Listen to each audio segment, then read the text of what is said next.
Ecuatorianos, la farsa que hay en el país es terrible. Ya hoy hemos visto acordes, escuchen bien lo que les voy a decir, acordes, cordes, ¿saben lo que es cordes? Cordes está representado por la extrema derecha, por Hurtado, Majagual y toda esta gente, ¿no? Y veíamos esto que pasó terrible el día de hoy, me pareció una falta de respeto incluso a los más pobres, ¿no? Cordes está advirtiendo que si no toman medidas urgentes, como subir el IVA al 15% de manera permanente, quitar los subsidios y pedir ayuda internacional, el gobierno se verá obligado a emitir ecuadólares. Miren cómo meten miedo, susto. ¿Por qué no pagan sus impuestos? Y esto de los ecuadólares para pagar sus obligaciones como sueldos y salarios, y el país saldrá de la dolarización y entrará en un bimonetarismo. ¿Hasta dónde esta gente retrógrada, porque no es otra cosa, está pensando en llevarnos otra vez a la sucretización? Porque eso es lo que están pensando.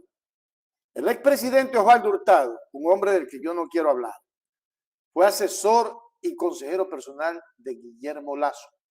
Por eso este último se rodeó de demócratas cristianos en su régimen, tales como Diego Ordóñez, Alexandra Vela, Juan Manuel Fuertes y Juan José Pons. O sea, la crema innata de la extrema derecha, que aparentan ayudar a los pobres y al país.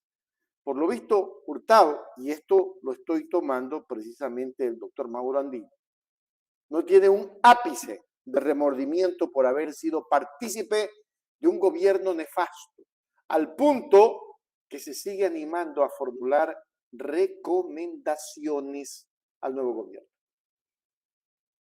Ahora pretende, con su tanque de pensamiento, decimos que políticas económicas, ejecutar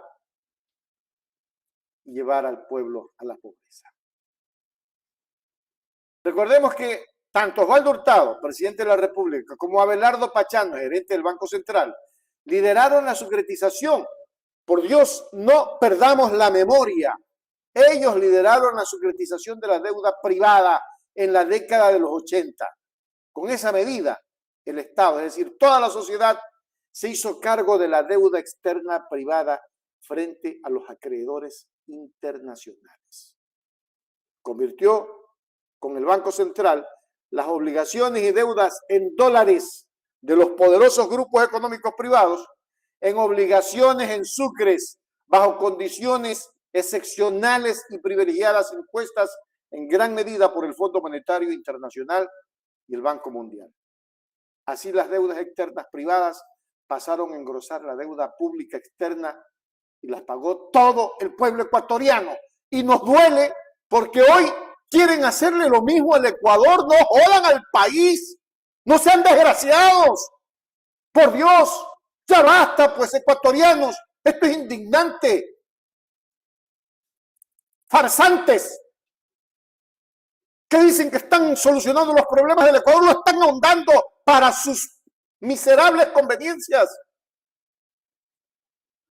Lo más irónico, en el artículo del doctor Mauro Andino, es que para justificar esa medida argumentaban varias frases que hoy repiten con insistencia: salvar el aparato productivo, proteger el empleo, impedir la quiebra de las empresas, prevenir el colapso de los bancos nacionales, etc. ¡Otro feriado, carajo! Claro, ahora aumentan el tema de la dolarización y el uso de una supuesta moneda alternativa que nos llevaría al colapso financiero. Y dice Mauro, termina diciendo: no me considero marxista, pero vale la pena recordar la frase del economista y filósofo Carlos Marx, quien decía: la historia se repite dos veces, la primera como tragedia y la segunda como farsa. Y a eso, ecuatorianos, nos están llevando los mismos miserables que llevaron a la quiebra al país en la década de los 80. Y no es que no hay que indignarse, No es que hay que hacerles la venia a estos miserables. Ya basta, pues, Ecuador, pues, ¿hasta cuándo? Y aquí les voy a poner el video para que ustedes salgan de la duda de quienes quieren llevar nuevamente al fracaso a nuestro querido Ecuador. El tema de la gravedad del problema fiscal es que esta distorsión profunda a la que ha llegado el presupuesto del Estado ya no puede ser remediada con medidas locales. Ya no se le puede cargar todo el ajuste a la sociedad ecuatoriana, es decir, pedirles más a los consumidores, pedirles más a las empresas, pedirles más a los distintos agentes económicos que trabajan dentro de la colectividad. Hay un límite de contribución natural para poder seguir conviviendo con algún grado, yo diría, de razonabilidad.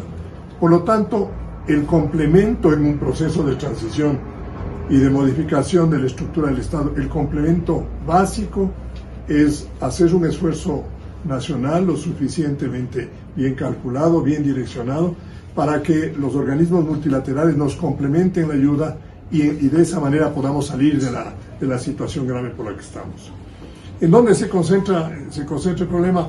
En la incapacidad que tiene el presupuesto general del Estado de atender sus obligaciones.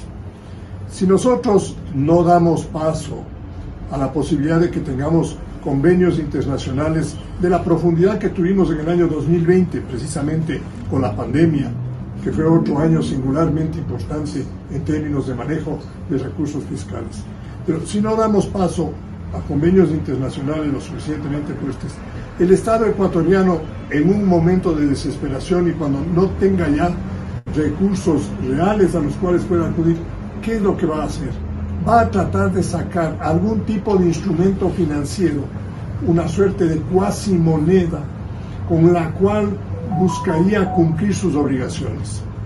Serán bonos de corto plazo, pueden ser ecuadólares, puede ser cualquier tipo de instrumento que le sirva para satisfacer esas obligaciones que ya no los puede hacer con los dólares propios del sistema. En esas circunstancias, el concepto de dolarización va a cambiar radicalmente en el Ecuador. Y vamos a tener que convivir, si la suerte nos da, con una parte de economía dolarizada y con una parte de una economía subdolarizada o cuasi dolarizada, que tendrá un tipo de cambio, de conversión de esas monedas a dólares según sea el apetito que haya en los mercados. Es decir, a un bimonetarismo. El riesgo que tenemos es que la confianza de la ciudadanía en toda la estructura de manejo financiero puede cambiar y nos pone en peligro de un contagio de esta situación fiscal a otros sectores. De tal manera que lo que nosotros les estamos manifestando el día de hoy es que la responsabilidad del gobierno, la responsabilidad de las entidades públicas, de las distintas fuentes de poder público, es comprender la magnitud del problema. ¿Qué hacen estos caballeros? ¿Por qué no se van a descansar? Le están haciendo daño al país. Ya no le hicieron, el señor Pachano le hizo daño al país hace mucho tiempo. Allá, Ecuador. Son, así es José Luis Montero, son los de toda la vida. Son los mismos que jodieron al país hace mucho tiempo, hoy pretenden hacerlo nuevamente. Ecuatorianos, solo quería darles esta noticia para que vean a dónde nos quieren llevar con el señor Noboa y su séquito de asesores vetustos que ya no sirven para nada. Que vayan a descansar, que vayan a descansar. El país está harto de los mismos de siempre y de los mismos que le hicieron daño al Ecuador hace mucho, pero mucho tiempo. Hay que tener memoria. Hay que tener memoria. Cuanto más la Asamblea permitirá tanta desgracia de estos miserables presidentes, ya van 3 y solo entran al poder para beneficiarse llenos de codicia. Tienen y quieren más. Son ávaros corruptos. No lo digo yo, lo está diciendo Felipe del Rosario. Estamos cansados, y es en serio.